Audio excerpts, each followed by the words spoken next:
The Lazy Man's Guide to Enlightenment by Thaddeus Golas.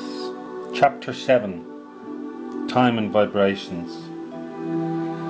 We can vary our experience of time by changing our vibrations, just as we alter our perception of the rest of the physical universe. Our concepts, feelings, and limited relations have beginnings and endings in time, but we do not. On the space level, when we are completely expanded, the time is always now. When you look at a lake, there's no water in your mind. Put another way, the awareness of a hard object has no hardness in it. The awareness of confusion is not confused. The awareness of insanity is not insane. The awareness of the passage of time takes no time. There is no time in it. We measure time by the compulsive repetition of interactions on the mass level. And the more expanded our consciousness, the less compulsion we are involved in. Our subjective awareness of time is often at variance with the clock. Many of us are by now familiar with distortions of time, if you're high on marijuana, for example, and of course the stronger psychedelics go to greater extremes. How does this happen? A brief guess at the sources of the time experience is highly worthwhile because it suggests how practical it is to look at your own vibrational level before reacting to what you think is an external reality. Think of perception as a kind of radar. Your wave goes out and it bounces back from an object. Needless to say, the facts are more complex than this illustration, but it's close enough to serve. Let's say someone is shaking a table and a cup is starting to slide off. If your perceptual vibrations are very slow, your waves will give you one message about where the cup is when it starts falling, and another flash when it's halfway to the floor, and another flash when it hits the floor. However, if you're vibrating more quickly, you will get many messages as the cup starts to fall, telling you the direction it's going, and you'll feel as though you've plenty of time to reach over and catch it if you want to.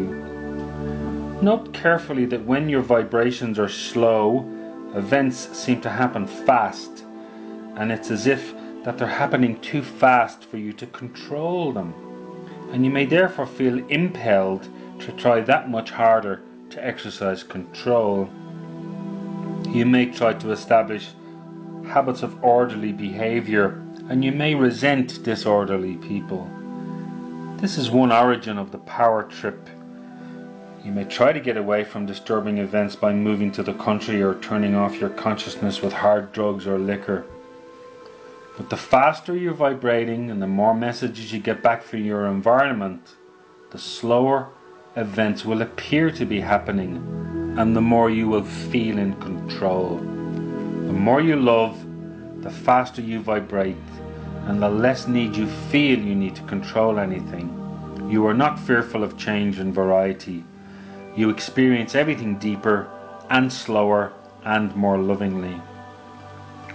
The higher the ratio of expansion to contraction in yourself, the more expanded and loving you are, the faster you vibrate.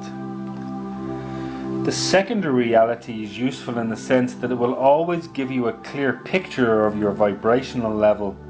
If the world looks beautiful and safe, you're vibrating fast. If it looks gloomy, dull and frightening, then you're vibrating slow, and you need to love yourself for vibrating too slow. Inside yourself or outside yourself, you never have to change what you see.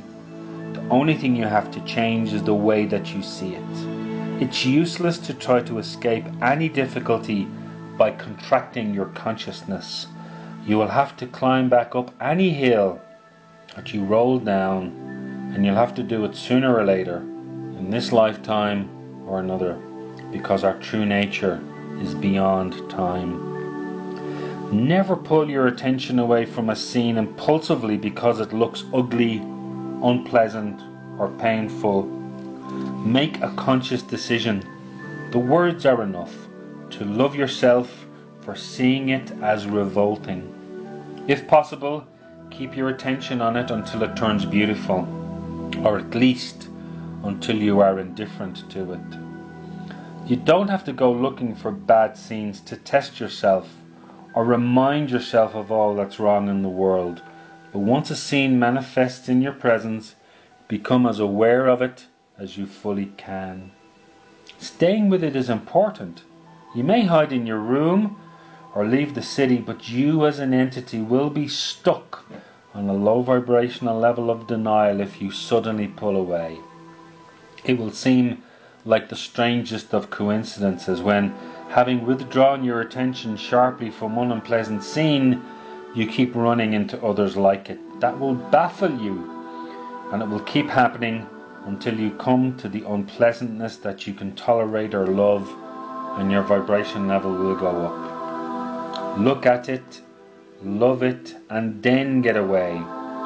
It's alright to channel your attention to what is pleasant for you. What else is freedom for? And as long as there's free will, there's always going to be some beings creating vibrations that you do not like, no matter what level you are on. The point is to take your leave in a way that doesn't leave you hung up. After a few experiences with loving weird events, you will be tuned in enough to get early warnings when somebody is likely to rip you off or otherwise stir up a bad vibration. For example, when the cup is starting to fall, and you will be able to make the right moves before it gets too involved. Do not feel that it is unspiritual to perceive unwholesome possibilities in other people. It is not paranoia if the object of your fear is real. It's just careless karma if you ignore early warnings. Keep your mind open, unresisting to any possibility. This is what gives you the information to keep evil from manifesting in your life. Pay attention here and now. It's all right to say no. No matter what others are doing, you are the only one who's responsible for what happens to you. There is nothing in the external event that in the least way determines your feelings and experiences. Your life is entirely governed by your vibrations, what they tell you, and how you respond. The slower your vibrations, the more unpleasant your life. You will contend with more conflict, mass, and pain. Events will happen too fast for your control, yet time will seem interminable because you can see no way out. However, when you raise your vibrational level, you can neatly sidestep collisions, both psychic and physical, and quite literally change the world for the better. Love is the strongest magic of all. When you learn to love hell, you will be in heaven.